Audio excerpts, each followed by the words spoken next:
ডিগবৈৰ কুখ্যাত ভগৱান লাল চাহৰ ধাবাত আৰক্ষীৰ অভিযান।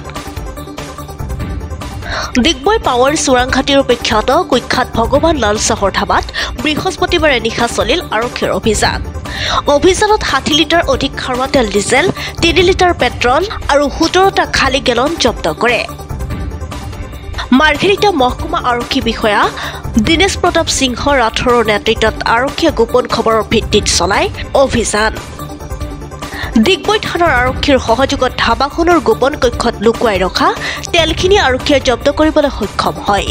অৱশ্যে সেই সময়ত ভগৱান লাল চাহ ধাবাখনত উপস্থিত নাছিল।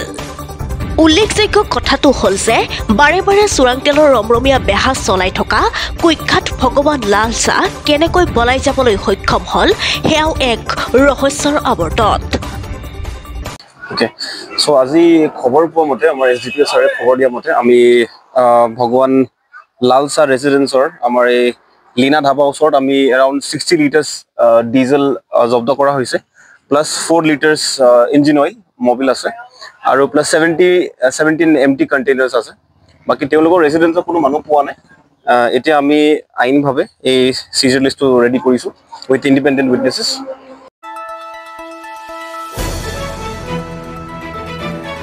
দ্য নিউজলেণ্ডছ অবিৰত তথ্যানুসন্ধান, আপোনাৰ সেৱাত খবৰ সন্ধান। দ্য নিউজলেণ্ড।